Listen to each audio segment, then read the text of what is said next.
Good morning, everyone.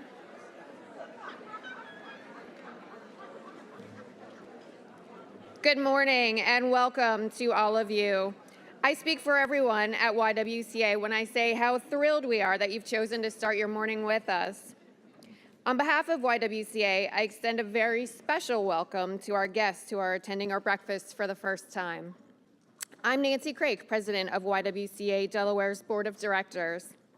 Welcome to this year's breakfast celebration, honoring the achievements of our clients and the many contributors whose financial support makes the work that we do possible. I'd like to start off by offering a huge thanks to my fellow YWCA board members, our event volunteers and ambassadors, and the YWCA staff who worked so hard for today's success and on every day. A very special thank you goes out to the digital media students and faculty at Wilmington University who gave their time and talent to create the video that is part of today's program.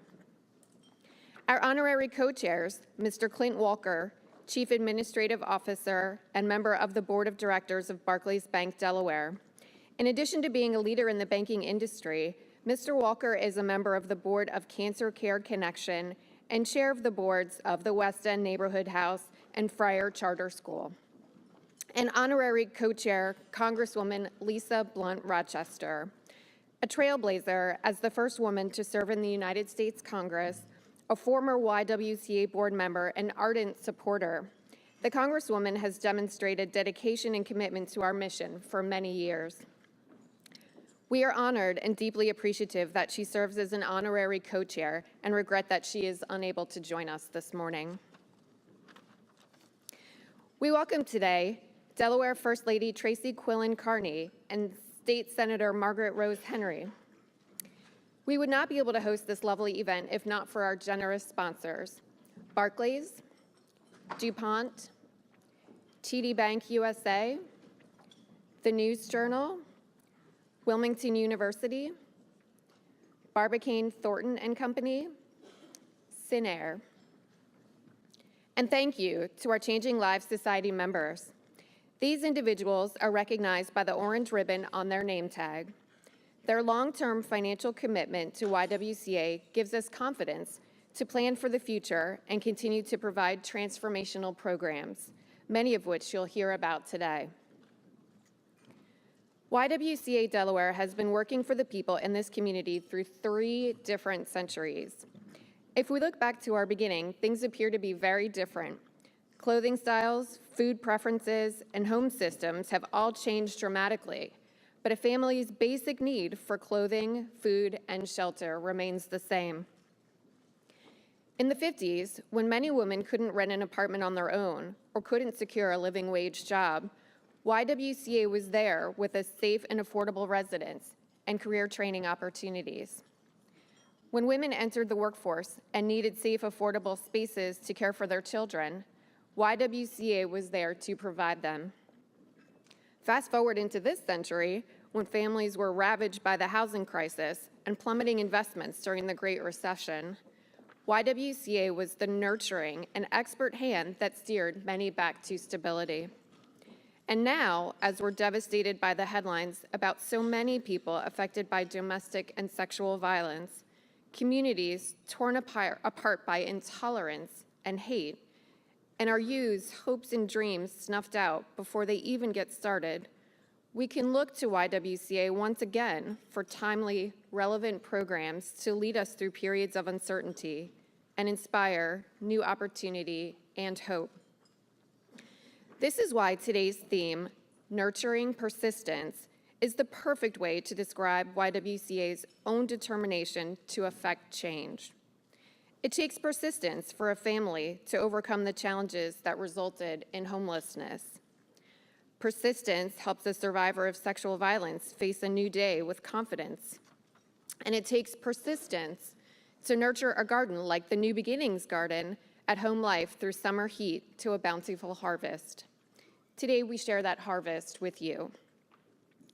This morning, you will hear from Ayana, LaDonna, and Fred, people who have overcome challenges and whose lives are forever changed because YWCA Delaware nurtured their persistence and opened opportunities for them.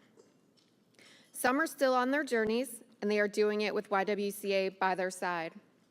Some have come out on the other side seemingly overwhelming challenges, and they are thriving and moving forward.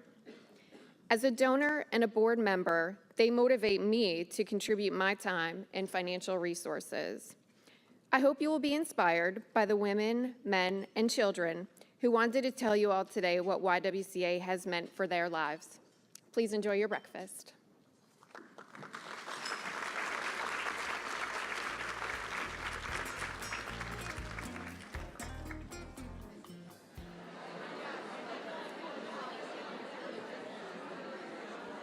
Good morning again, everyone. I hope you're enjoying your breakfast.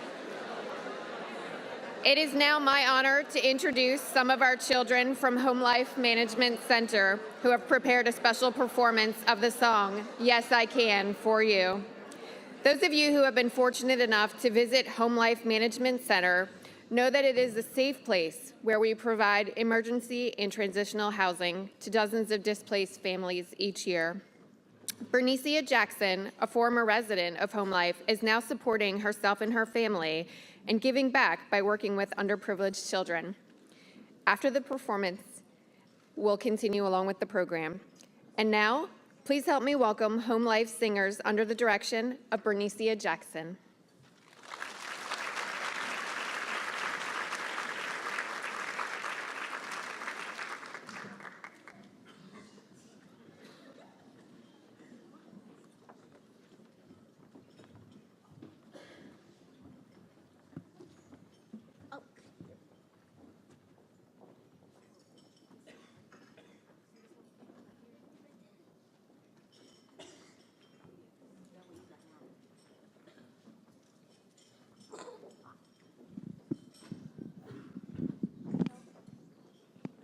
Hello, hello.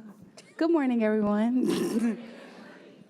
We need you guys' help. We don't have any music today, but we have our greatest instruments here, which is our bodies. So if you guys can clap with us, that'd be really great, okay?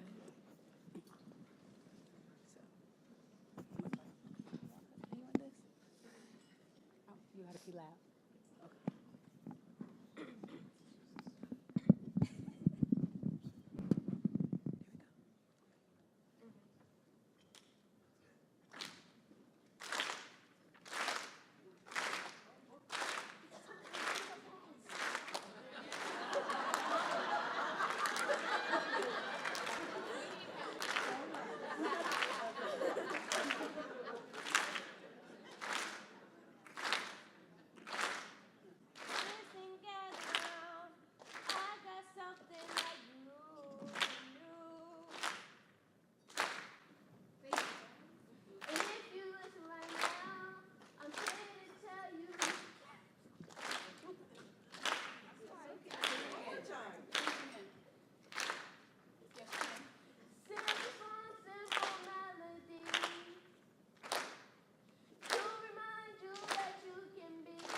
Good morning. Good morning.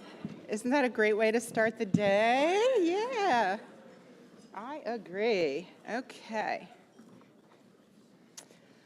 Well, good morning again. I'm Stephanie Statz. I'm the CEO for YWCA Delaware. It's my pleasure and honor to welcome you here today and to share witness to the enduring persistence of our clients who are determined to live their best life no matter what obstacles they encounter. To share the passion and dedication of YWCA staff that support these journeys, the impact of the efforts of our volunteers, and the investments of our supporters on advancing our mission to eliminate racism and empower women and their families. And also, thank you for getting up and getting here so early. So many of you know already that YWCA tackles some pretty difficult issues: homelessness, sexual assault, economic inequality, and racial justice. The nature of our work, and sometimes the simple need to decompress, lends itself to some interesting water cooler conversations. One of these was about stigma, and how stigma can be the biggest barrier of all. How it silences our voice because of fear of being judged by others, because we feel embarrassed or ashamed. Sometimes it's because we're just proud. And I feel a personal connection to this. I'm a first-generation college graduate, and I paid for college myself. After high school, I moved solo from Baltimore to Delaware, young and hard-headed, as I say now. But at the time, I would have described it as self-determined and capable. I worked at night full-time for about $8 an hour, and I went to school full-time during the day. I was self-supporting, which means, yes, I was very broke. These were exhausting years. I rarely ever had a day off from both work and school, and I never had enough sleep. And so on one of those rare days when I had off of work and school, I was elated because I was going to relax. The problem was, as I said, that I was broke and I was on my own. I was also hungry. A benefit of my $8 an hour job was that I got a meal every day. But on this day, no work meant no meal. On this day, I literally had no money to buy food either. I remember vividly when I opened my kitchen cabinet and there was one can of green beans, Del Monte, and that was it. And I remember that feeling because it was a watershed moment. That can of green beans represented failure. I felt beaten, I felt deflated, that I couldn't provide for myself, that these lofty ideas that I could if I worked hard enough were simply wrong. But I was lucky because despite that low point, I had access to a healthy support system. I had a mom whose shoulder I could cry on, who drove 3 hours with a trunk full of groceries and a gas card the next day. I had friends who cheered me on, who boosted my self-confidence and said, "You got this, you can do it, we're so proud of you, and here's a sandwich." The only stigma in that moment in front of my kitchen cabinet was the shame I imposed on myself. No one was telling me indirectly or otherwise that my destitution was my fault, that my obstacles were my own doing, and if only I had made better personal choices, then it wouldn't be so hard to get ahead. I wasn't being shamed by others into the margins and into silence. There was no stigma from anyone else but me. And because of my support system, I had a hand to reach for so I could pull myself up. So in my role at YWCA, I feel very connected to our commitment to be an uplifting force to empower women and families to reach their full economic and social potential. For YWCA to be that healthy support system, a safe place to use your voice, to ask for help, to stumble, to get back up without any stigma, no judgment and no shame. Because at YWCA, we see your potential and we will nurture it. The last few years have been difficult at YWCA. The divisive social climate and shrinking corporate philanthropy, despite positive economic indicators, has made demand for our services higher than the resources we have to provide them. But despite this, in the last year alone, more than 320 formerly homeless, half of which were children, became self-sufficient families with our help.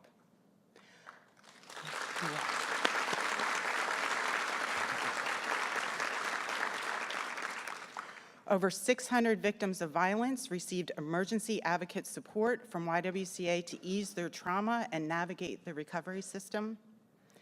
85% of homeowners facing foreclosure due to unanticipated loss of income or unaffordable medical expenses that participated in our trauma-informed financial coaching program were not displaced from their homes.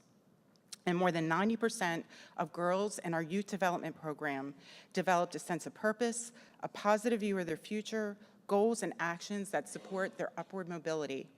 100% graduated from high school.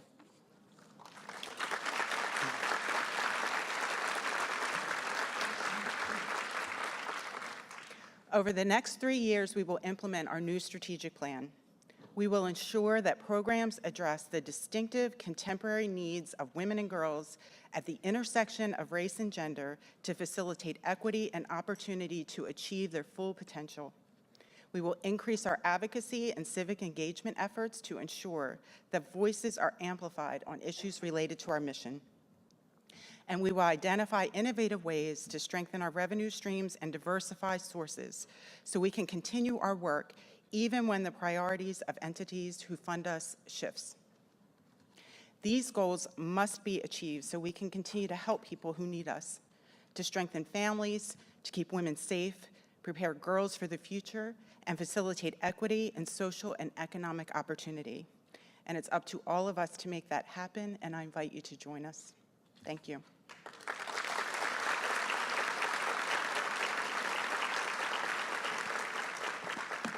So now I have the pleasure of introducing you again to Ms. Bernicia.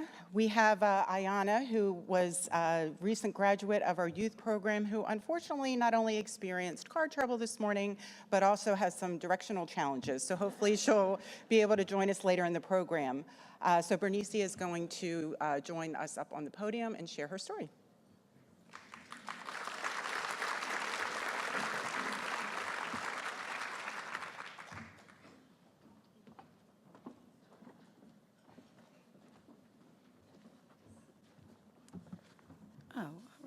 Good morning, everyone. Okay, so Ayana Holt. My name is Ayana Holt, and I was a member of the YWCA Youth Program.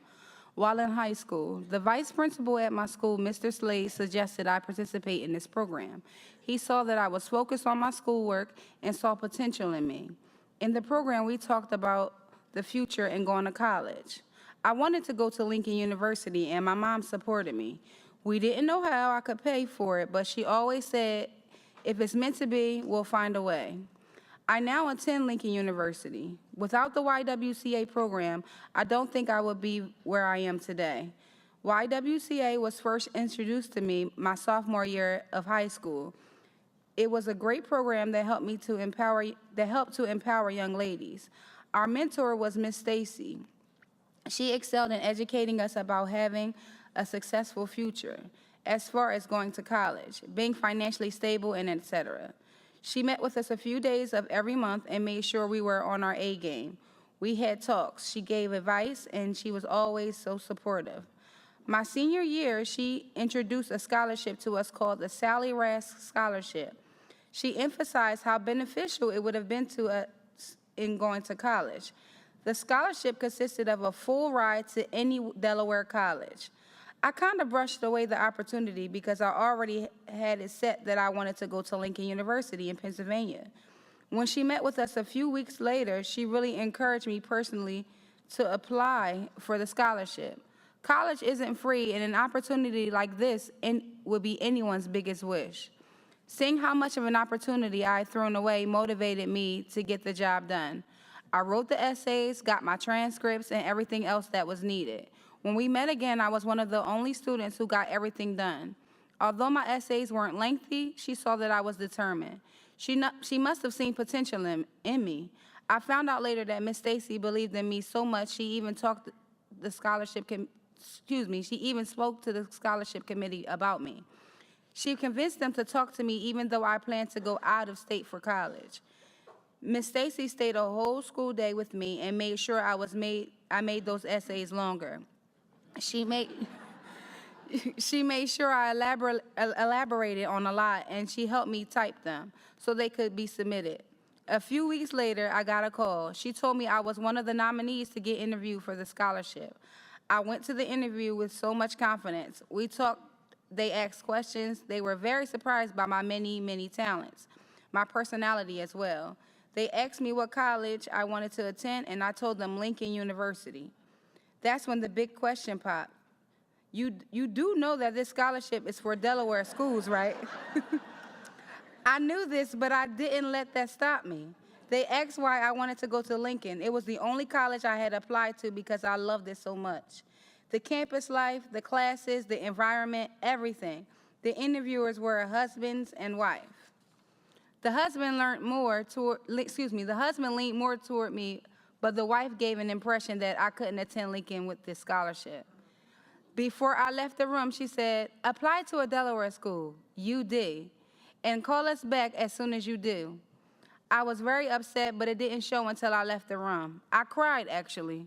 Miss Stacy called me back to her room and asked how the interview went. I explained to her, and she comforted me. She helped me find other scholarships to apply for as well. I went home, told my mother about it, and said to myself, if it is meant to be, it will be. Weeks later, I got a call from Miss Stacy. She told me that the couple offered me $10,000 a year to attend Lincoln University.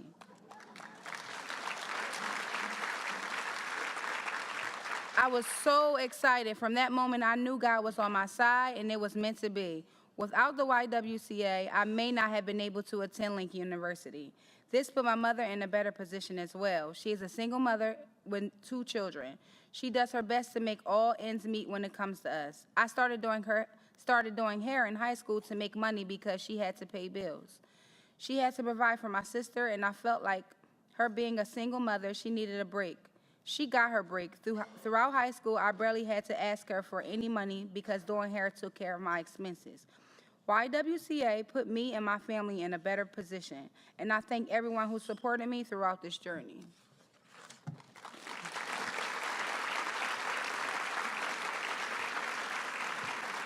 Thank you.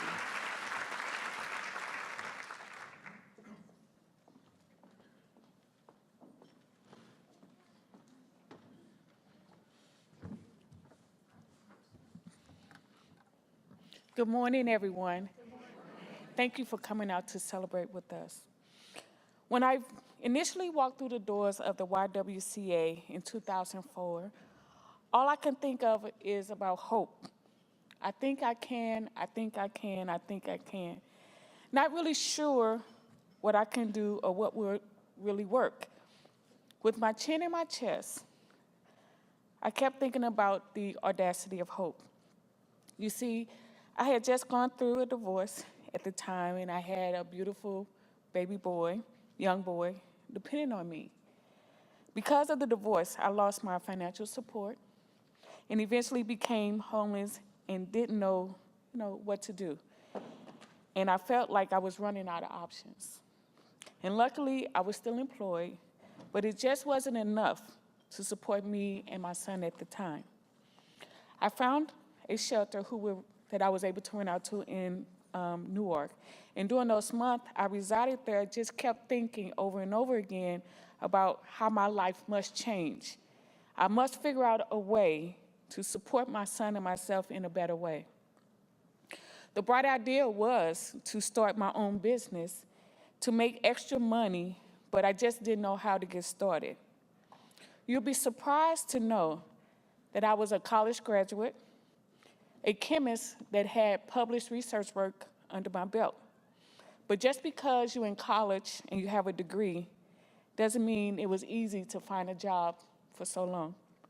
After being downsized and when jobs in my field felt scarce, I had to hide the fact that I was a chemist. I actually had to take it off my resume because every interview that I was involved in told me that I was overqualified. I felt like a stab in the back because I really worked hard to get that degree. The rejections ultimately made me more determined to succeed on my own by pursuing entrepreneurship. This has to work for me this time. This had to get me out of poverty, and I had to do this on my own terms. Whenever I could started taking classes about starting a business, I couldn't finish it because the other places didn't have the resources that I needed to be successful. And then eventually I found my way to the YWCA program, which was called the Micro Enterprise Program at that time. My first teacher, her name was Carol Davis. She gave me confidence. She gave me tough love.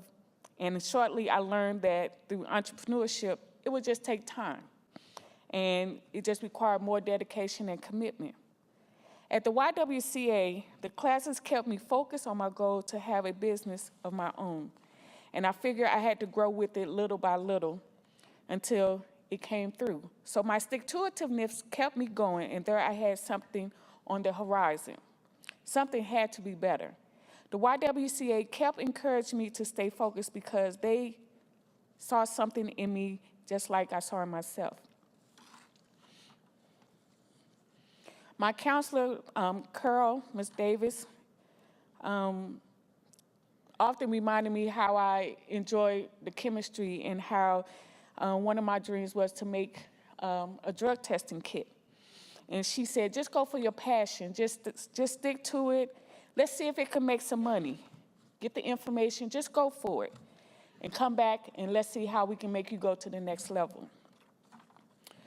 The YWCA helped me put that into action about the basics of business.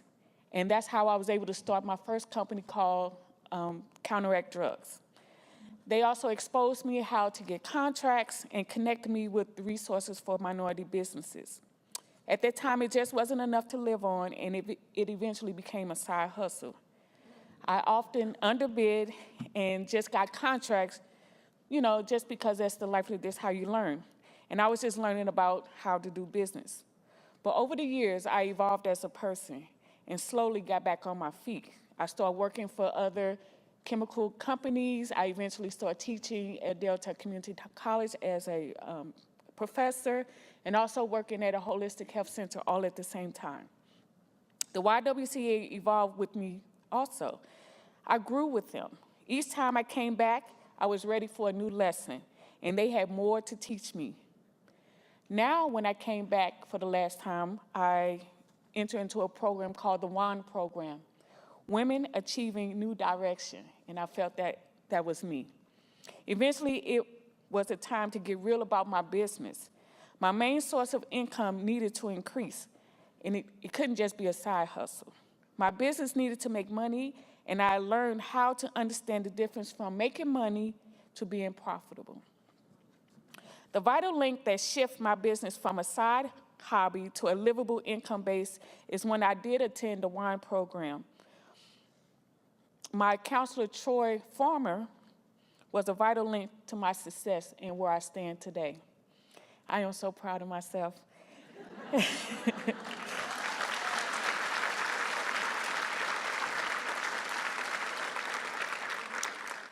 This journey not only affected me, but my family. You see, my son now is 14, and he also now has his own business called the Graham Soap Factory. My troubles turned into triumphs, and now he doesn't have to go through what I went through. I needed the YWCA. It was my way out of poverty. And now when I come back to the YWCA, I actually showed him a picture that was on the wall that they had of me back in 2004, becoming an entrepreneurship.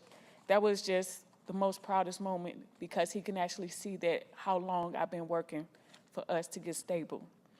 The YWCA changed depression into determination in my life. And today, I'm happy to tell you that my business is growing. I have a location in Smyrna, Delaware. At this point right now, I have 2 products that I created from scratch that is very popular in my repertoire right now with the health and wellness that I'm doing. My hobby now is a real full-time business. The possibility of change is real. I still use the book that I get through the YWCA to run my business. I just want you to know that the YWCA is an organization that helped me achieve significant milestones in my life. I walked through the doors and learned through several teachers. Ms. Carol, Troy, They all taught me what I needed to have at that time in my life. The YWCA Economic Empowerment Program grew over time, and I grew with it.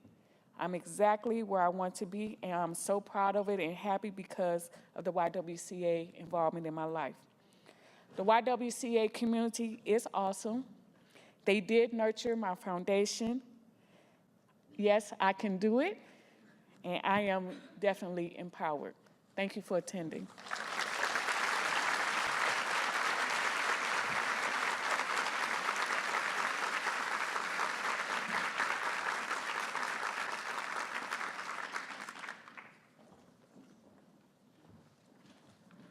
Good morning, everybody. The one thing I was afraid of, I did immediately as I walked over, right? Right? You think about everything that could go wrong. If I tripped going up the steps, walked over and tripped up the steps. Great. Thanks, everybody, for coming here. My name is Fred Apostolides. I'm in home life. And for a moment, I want you to picture yourself. You're on the streets. You have your son with you. You have nowhere to go. Have a couple of bucks in your pocket and very little else. 2017 had gotten off to a bad start for me. I had relapsed after 10 years clean on prescription pills. My wife had left me, and on January 13th, my closest family member, my sister, passed away. My sister was the glue that held me, that held our family together. And when she died, I started drinking, abusing prescription pills. I completely disconnected from life. I had a special needs little boy to take care of, but addiction, self-pity, some bad luck would take me to the point of losing him. I wasn't working. My drinking, pill taking had me a mess. I was mentally, spiritually, and financially bankrupt. At that time, I ran into some trouble. Would have been minor trouble. I broke a window, and it turned into 88 days of pure hell for me. I was locked up. I was arrested and held for 88 days, and I was away from that little boy every day. And every day, it was pure torture. But it was during that time that I made my mind up. I was coming home. I was taking my life back. I was getting my son back. I was going to rebound. I didn't know how, but I knew that I was going to. As my release date neared, the fears kept welling up. I didn't have anywhere to go. I didn't know what I was going to do. And the truth is, there just isn't much in the state of Delaware for single fathers with their son. I was released and I started calling places. Time after time, I was turned away. There's nothing suitable for a father with his son. There was places for single dad or just a man, but not a single father. And I wasn't doing it without my son. That wasn't on the menu.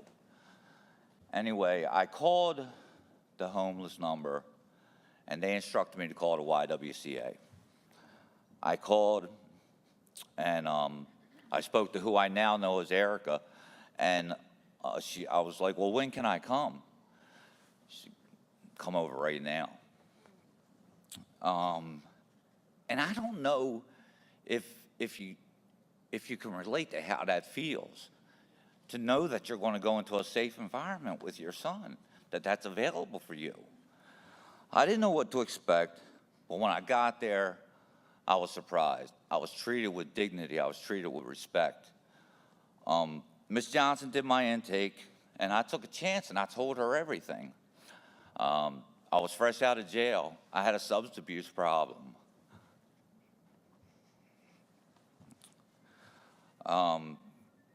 And as I confessed each of these things, thinking the next thing would shock her, she just smiled. She just smiled and said, we can handle that. And we did handle it. All the staff took an active role in my comeback and celebrated each victory. From getting my ID to getting a job, they were there every step of the way. Every day I'd be asked, hey, Freddie, did you make your meeting? You know, how's the job search going? James enrolled in school? You know, and everybody took an active role in my comeback. Within 2 weeks, I was working at the job I still work at today. I had my son in school. We had our own room. Food was provided. Counseling was provided. And I thrived.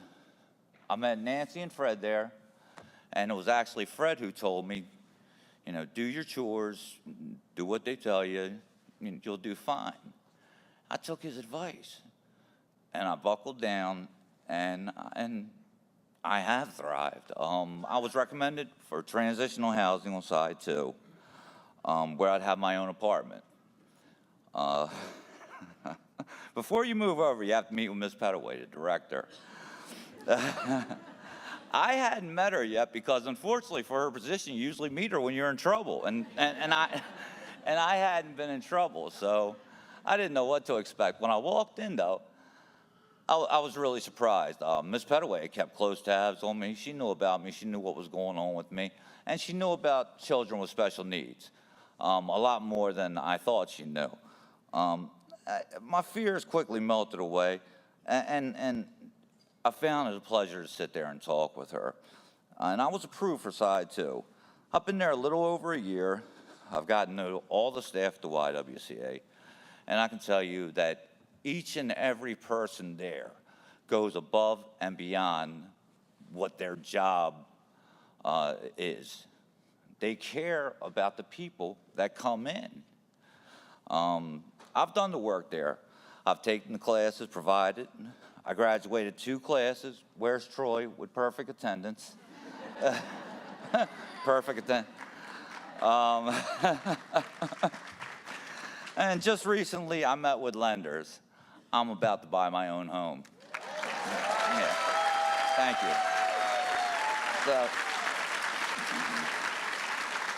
So I'm about to go from being homeless to a homeowner, and I have the YWCA and you folks sitting in this room today to thank for that. And I am grateful from the very bottom of my heart, and so is my son. Thank you.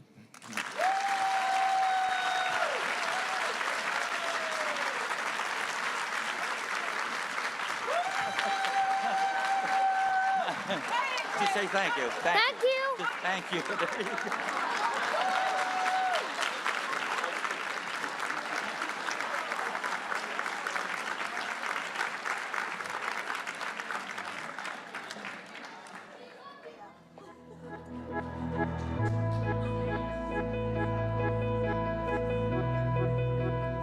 So at first when I came to Home Life, I did not like it. I'm just gonna tell honestly, I hated it.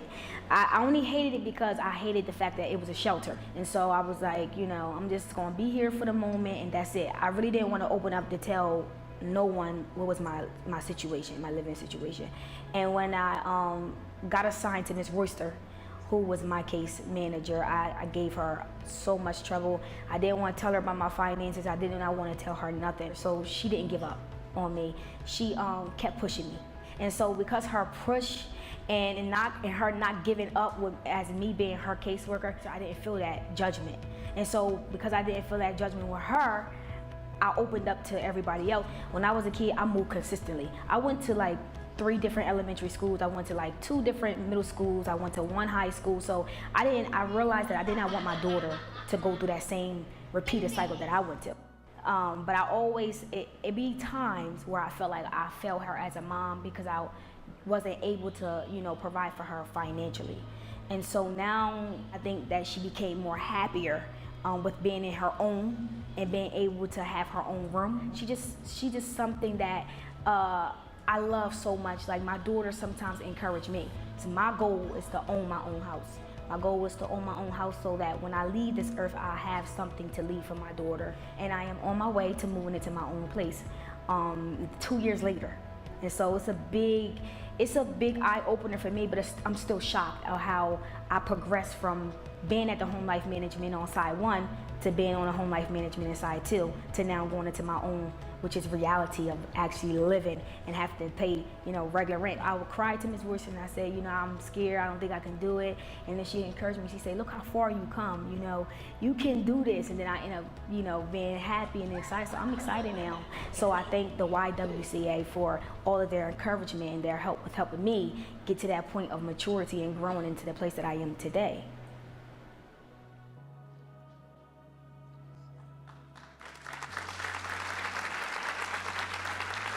This was the program that I wish I had when I was a young lady. I mean, I don't think I came from a devastating background either. We were not well off. At the same time, I made good grades and different things like that. And what I didn't have was someone who would come to the workshops talking to me about relationships and self-awareness, having self-esteem and taking personal pride in who you are, and the realities of what it means to navigate this life as a woman. Those are the things that I wish I had had when I was a young person. We got more like science and math. We didn't get anything like what's in the YW Girl program. I feel like for young ladies, those are the lessons we need. You really can't be effective against anything that you don't know is out there, that you're going to face when you get out of there, unless you are exposed to it. And this program does expose girls to those kinds of challenges. Those are the things that I think I would appreciate it. I would have appreciated if I had this program as a young person.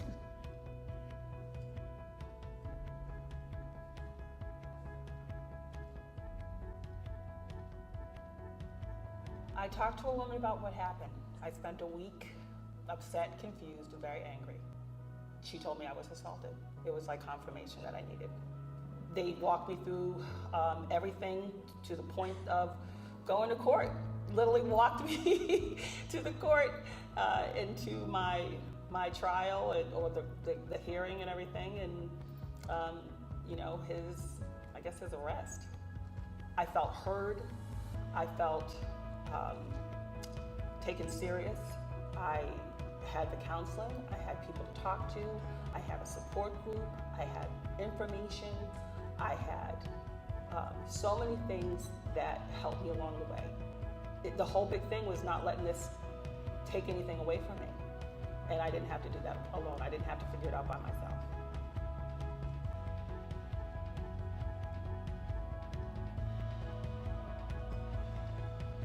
People are inherently good. They mean good. However, either their circumstances or their ignorance of the facts make them biased or prejudiced about something. Recently, there were a couple of cars that were, there was graffiti with some profanity written on them in African American neighborhoods in Wilmington. And Alert took it upon them to go there and clean those cars. It's just that type of work. It's not a big deal, but members came together, they went in and they cleaned it up, and the community was very supportive of that, and they were very thankful for Alert to come in and help. There are people who are similar, who have all similar notions, who have this newfound power that we can do something and we can help. And I think it's liberating. Even if it's a ripple in the ocean, I'm making a difference.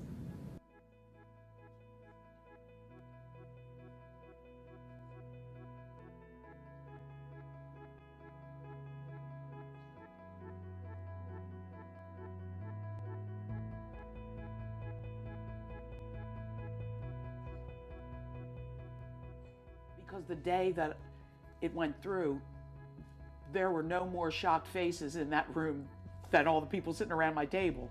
I kind of was more confident and not surprised when I went in. They were, "You're not going to believe this." And I said, "What? You got it. They gave it to you. They did it." I mean, they were so celebratory that you would think it was them who got the mortgage and not me. That they were that surprised and happy.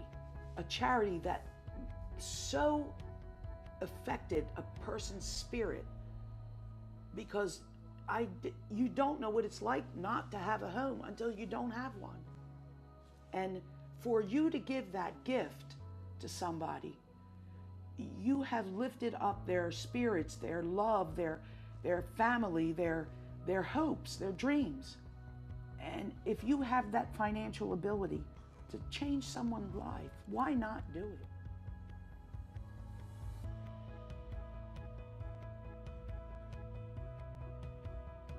The WINE program, Women Achieving New Directions, their feedback and their advice was just inspirational, motivational, and invaluable. I received much more than what I was looking for. I got not just information, but hands-on experience and exposure to those types of programs that I could implement right away. The main thing that I learned from the program is how to pivot. And I have incorporated that a little bit more into my personal life as well.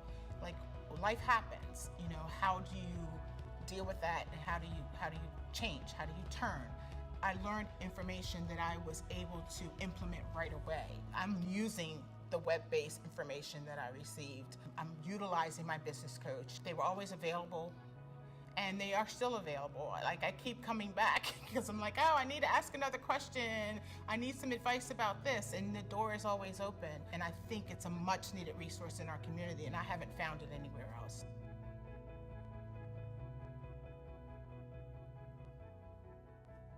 What our YWCA team is able to do is they take their professional training, they take their wealth of experience on the ground working with people, and that is overlapped with a very emotional and real connection to our mission to eliminate racism and empower women. And when you put all those things together, you end up with a team who has an open ear, a non-judgmental attitude, and the ability to help a client identify what the barriers are to their ability to move forward and achieve what they want, and also be able to map out a plan for how to get there, but do that knowing that someone has their back every step of the way.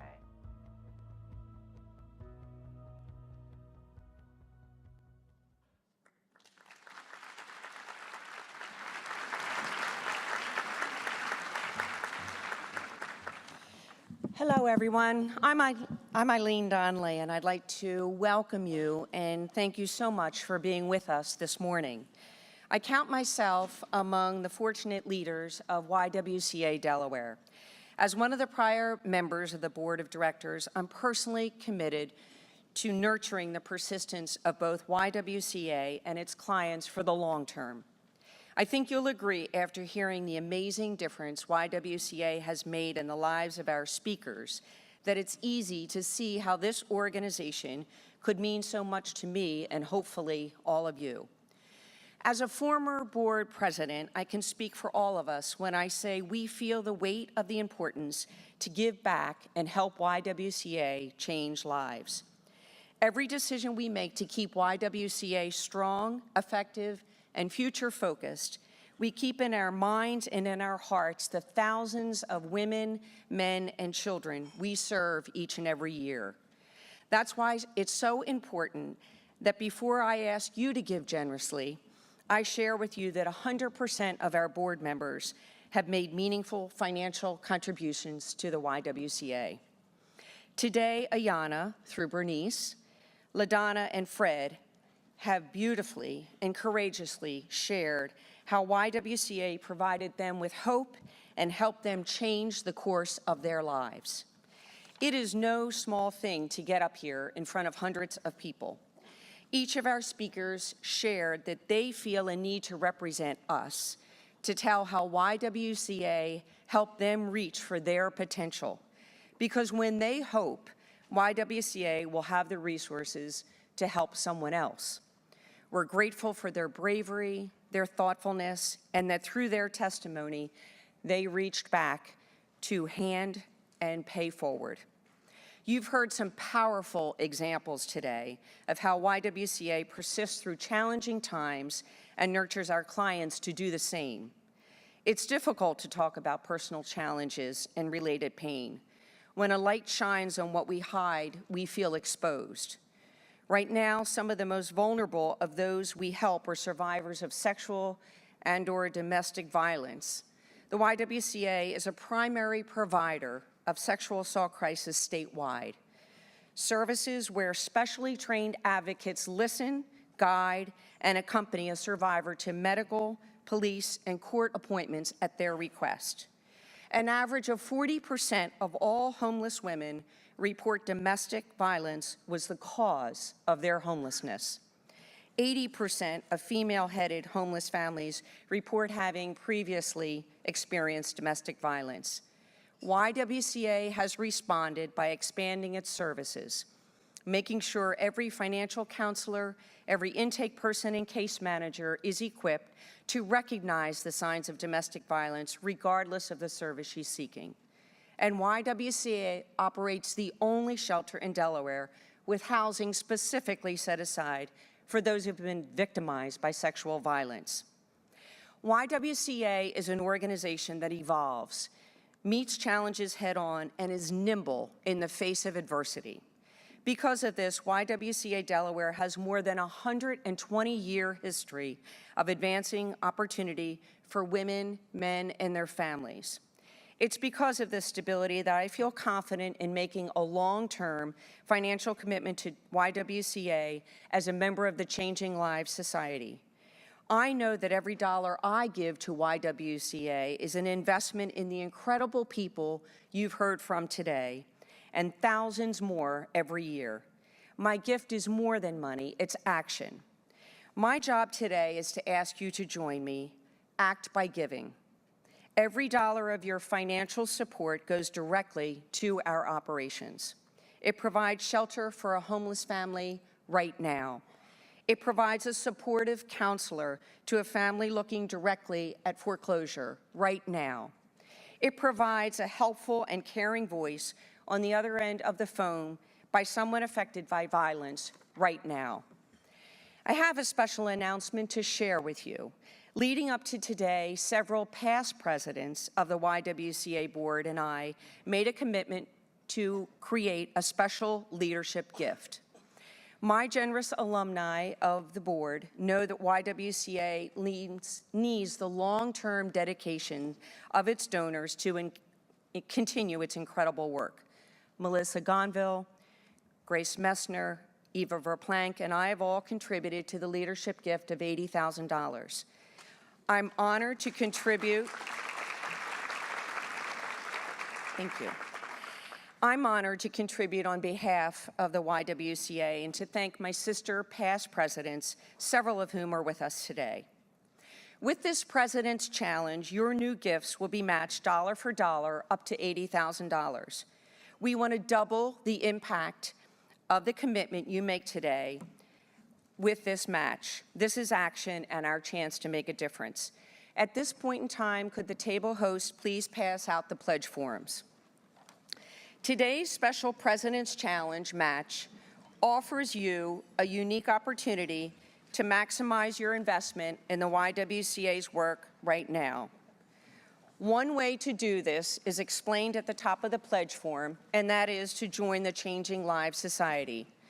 Check this box to become one of the most powerful groups of donors we have in making 5-year commitments to the YWCA. You've seen the impact of this work today, and you know our results. A new pledge today will be matched dollar for dollar and will double the impact of your gift. Joining the Changing Lives Society starts at only $84 a month and helps guarantee that YWCA is changing lives not just for today, but for years to come. If you're unable to join the Changing Lives Society, please know that you can give at a different level. We know and respect you may prefer this, and we truly appreciate whatever level of support you can provide, so we offer the fill in the blank for you. On this line, tell us how much you would like to give and for how many years. For those of you that would like to pay by credit card, there is a donation station set up by the back of the doors for your convenience. When you've finished filling out your form, please place it in the envelope provided and pass it back to your host. I want to sincerely thank you for supporting us and the communities that we serve. It has been my pleasure to spend time with you this morning, and I hope you all leave inspired and knowing that your attendance and your gift are so valued and appreciated by the YWCA. Please share what you've heard today and what you've seen with a family member or a colleague. Help us lift up and spread the word about the incredible work of this organization. Thank you so much and enjoy the rest of your day.